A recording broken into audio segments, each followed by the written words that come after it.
big news of the week is that Kevin McCarthy has been removed as the Speaker of the House, which apparently this is the first time that this has happened in over 100 years, like since 1890 something, that they have removed a sitting Speaker of the House through an open floor vote, which is kind of humiliating. I guess Kevin McCarthy got into the history books for one reason. Maybe not the reason he was thinking of. So what exactly happened? Right? Like, how did he allow this to happen? Because I think, so this means he was Speaker for 9 months, something like that, which is pathetic. Absolutely pathetic that he couldn't serve out his term or whatever. So what exactly does this mean? How did it happen? Well, apparently, first off, if you remember, none of the Republicans wanted his ass to be Speaker in the first place. If you remember back to when he became the Speaker, there were a number of votes. Something like 15 votes, I believe. 15 separate votes for him to actually try to become Speaker, and he wasn't getting it. And it was Matt Gaetz and the so-called Freedom Caucus, the Republican Howler Monkey Caucus. Those people, the patriot assholes, right? Those were the people that didn't want McCarthy in the first place, and they just kept delaying it, screwing around. And eventually, after 15 votes, 4 days and 15 votes, McCarthy becomes Speaker. But he had to give some pretty big concessions in order to actually reach it. And one of those concessions was that any sitting House rep could choose to insist that there be a vote in order to, like a vote of no confidence, in order to, remove him at any given time. And the idea is that, well, they said, if I remember right, I think it was Lauren Boebert and Matt Gaetz at the time, although they're not really that closely aligned anymore. But at the time they said, oh, well, we need this to ensure that, compliance. That is to say, ensure that the Speaker is going to keep his promises. But the way they put it was, we need this to ensure compliance. What did that really mean? Well, what it actually effectively meant was that now basically Matt Gaetz had Kevin McCarthy by the balls this whole time, and at any given time could remove him if he didn't do what Matt Gaetz wanted. What does Matt Gaetz want? Well, they want a lot of different things. First and foremost, they want to impeach Joe Biden, even though there's literally no evidence that Joe Biden has committed any crimes. There's plenty of evidence that Hunter Biden has committed crimes, but Joe Biden? Nope. Right? I mean, I'm so glad that I didn't vote for Hunter Biden to be president. So anyway, that's one thing that they want, among other things, right? They want, McCarthy wasn't going for it, apparently. He gave him this impeachment inquiry, and I guess that wasn't good enough for Matt Gaetz or whatever. And so they've decided to remove Kevin McCarthy. And it took something like 5 different Republicans sided with the Democrats and removed him. And it was Matt Gaetz that actually kind of got the vote going. And then all of the Democrats voted to remove him, and then only 5 Republicans. And you think, well, why did the Democrats do that? Well, I mean, first off, they're under no obligation to keep Kevin McCarthy as the Speaker to begin with. I don't see why they would want to keep him there. Secondly, he kind of went back on a deal over the budget fight that McCarthy and Joe Biden agreed to several months ago. They kind of had a deal where they weren't going to have these idiotic budget fights which could result in government shutdowns. And so McCarthy kind of went back on that deal. And so all the Democrats said, fuck you, then you're out of here. If you're not going to keep your word, then what are you there for? And I'm glad they got rid of his ass, because McCarthy is useless and a bit of a worm. Just kind of a self-serving asshole. I mean, not saying that Matt Gaetz is any better, because fuck Matt Gaetz. Matt Gaetz is a human pile of donkey turds stuffed into a suit to kind of take on a human shape. Like, that's what he is.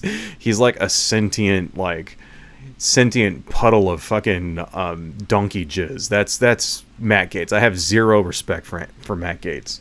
We really cannot talk about Matt Gaetz without bringing up the fact that he basically should be in prison for child sex trafficking. Let's not forget about that. You know, there's evidence that he paid a minor to have sex with him, and also brought that minor over state lines in order to have sex with him. Now, the Department of Justice has decided, oh, well, there's not enough evidence to indict him for that. And so he didn't get held accountable. He was not arrested for that.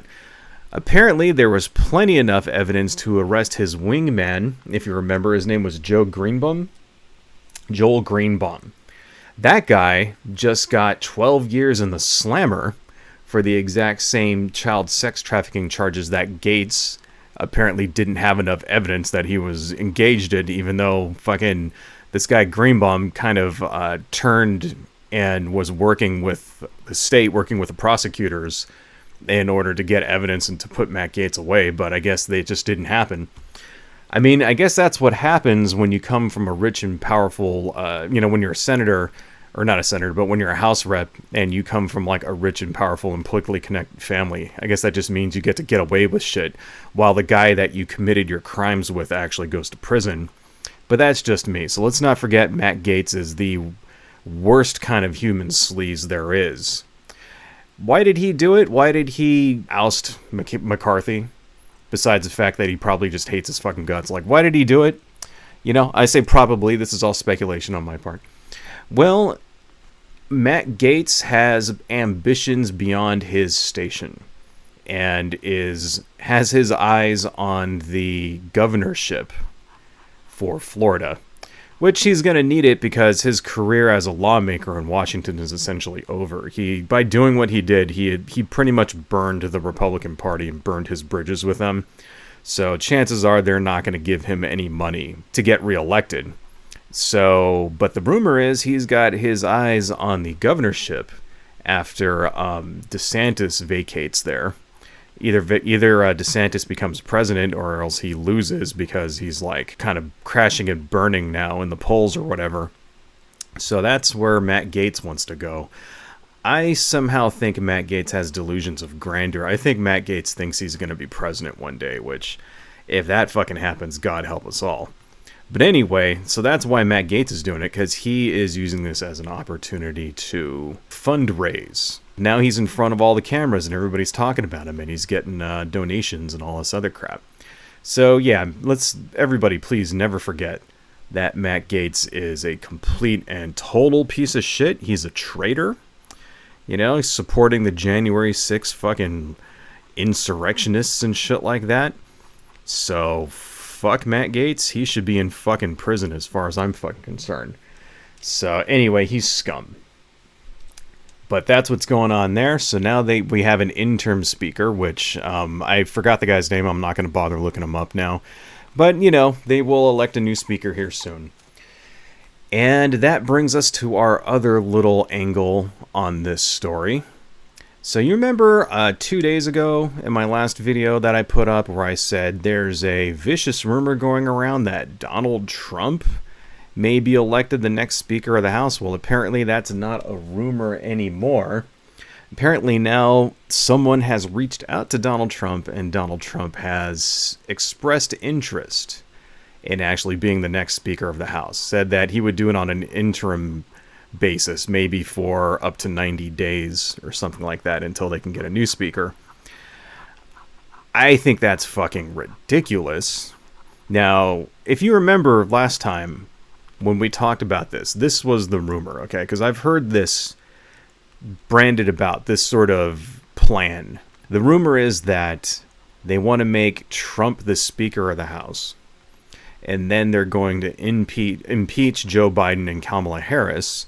And when that happens, then Donald Trump automatically becomes president. And, you know, wackier things have happened. Now, there's zero chance of that happening. First off, they would have to actually convict Joe Biden and Kamala Harris, both of them, which they can't. They don't even have any evidence that Joe Biden has done anything wrong. There's zero evidence.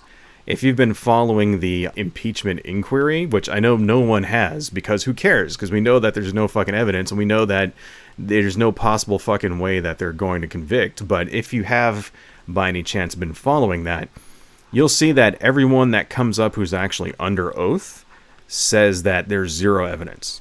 Every single person that's gone before that committee who's actually, like, sworn to tell the truth has said that there's no evidence of any wrongdoing at all. And everybody who is allowed to say whatever they want goes on and says a bunch of bullshit about, it's fake and blah, blah, blah, and Hunter Biden's stupid laptop and all this other bullshit. There's no evidence. They will not find any evidence. So I doubt that. I mean, if they vote to impeach in the House, it will be along purely partisan lines. And then when it gets to the Senate, it ain't going nowhere anyway, because you need 60 senators in order to convict, and they don't have enough senators. The Democrats actually control the Senate, so it's like the whole thing is a giant fucking waste of time. So that's never going to fucking happen. Like, this backdoor plan to install Trump as the president, not going to happen. I mean, unless, I don't know, both Joe Biden and Kamala Harris die in a plane crash or something.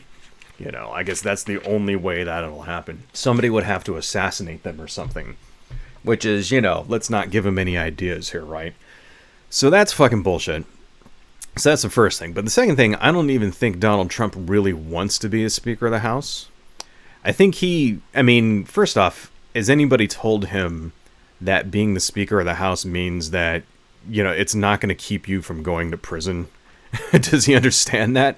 I think he maybe, like, might be under the false impression that if he's the Speaker, then he can't go to jail. No, that's not how that works, Donald.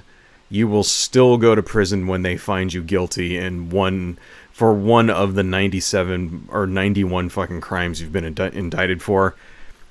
Yeah, not gonna fucking save you. They can just get a new speaker. So that's the first thing. Secondly, being the Speaker of the House actually requires work. It's not like he's going to be able to just show up and have somebody else do all the work for him. And if there's one thing that we've found through 4 years of a Donald Trump presidency, is that Donald Trump is lazy. Lazy as fuck. He doesn't really work. Mike Pence is the one that did all the goddamn work. If you guys are wondering, Mike Pence was basically the fucking president. Donald Trump just kept campaigning and going around and giving speeches and shit. That's what he did as the fucking president. He showed up and, like, took pictures, and then basically Mike Pence did all the fucking work, and Donald Trump signed all the papers. The end. Right? I mean, Donald Trump spent 307 days golfing. Out of 4 years. 307 days, right? Well, there's only 365 days in a fucking year. So that means, like, roughly 1/4 of his presidency was spent on the goddamn golf course. Does that sound like somebody that's going to be an effective Speaker of the House? Does that sound like someone who likes working? No. He doesn't like fucking working, so he's not gonna do it, because once he realizes how much fucking work it is, then it's like, oh, you actually have to fucking be here for a vote. Oh, you have to actually organize things. Oh, you have to actually, like, I mean, the Speaker of the House is not just, you know, you don't just sit there and wave a gavel and shit like that. No, you know, you have to, like, bring up votes and get, you know, and all this other shit, and Speaker of the House is the one that decides which legislation is going to go up and crap like that, and if there's something that you really want to pass, you have to make sure you get the votes for it and all this other shit. And, you know, Nancy Pelosi did that shit for years and managed to keep her coalition together. Nobody ever fucking tried to oust her ass. It's like, I mean, I guess she was making it look easy. So, in one sense, I think it might be hilarious if Donald Trump becomes the Speaker of the House, because we'll just see how, because it's a job. It's an actual job where he's going to actually have to actually perform in order to not look like a complete fucking idiot. And there's just no way. I don't even think Donald Trump could have done it if he was 20 years younger. I don't think he could have done it. Even then, no. And the fact that, you know, a 77-year-old man who just is adverse to actually putting in any fucking effort for anything, like, no, he's not gonna waste his fucking time doing that shit. Fuck no. So I don't even think he's gonna do it. I don't know. But we'll see. We'll see. I mean, wackier fucking things have happened, right, folks? And yeah, maybe it might actually be a really good thing for the Democrats to just kind of, for everybody to get a little reminder about how incompetent and how ridiculous and how, like, how much Donald Trump should not be in charge of anything having to do with the government. Maybe we just need a reminder there. Maybe people have forgotten how incredibly incompetent Donald Trump actually is. All right. I haven't forgotten. So, yeah, maybe it might be a good thing. Maybe they should do it. And, maybe it'll be just a nice little reminder of like, oh, yeah, that's why we voted against his ass. That's why he lost the election. Because he's a goddamn moron. So, I don't know. I say bring it. Because, it's not like the country's can get in any worse fucking shape than it is now, right, folks? The whole goddamn thing is a fiasco. And it just, one final thing on this, it just really shows that Republicans, the Republican Party, and specifically the current crop of Republicans in the House and Senate are like the most corrupt, like most ridiculous corrupt assholes we've ever had in there. And these guys are not interested. They're not serious. They're not serious people. It's like they're the insane people that Republicans 20, 30 years ago used to just exploit to get elected and stuff. And be like, oh yeah, those are the crazy people that, you can tell them anything, whatever, they'll vote for you. It's like, yeah, the crazy people have actually taken over. The crazies have taken over the asylum. I guess to put it that way. So anyway, fuck those people. And also fuck Kevin McCarthy. I'm glad that he's gone. He was an asshole. He deserved to get kicked out. He deserved to be humiliated. And he deserves to go down in history as the worst speaker of the House of all time, which I guess if Donald Trump becomes the Speaker of the House, he may actually steal that title from Kevin McCarthy. Hello folks, if you like what I do and you want to support the channel, please consider buying something from my Etsy shop, supporting me on Patreon, liking and subscribing, and checking me out across my social media links listed below. Thank you all so much, and see you next time.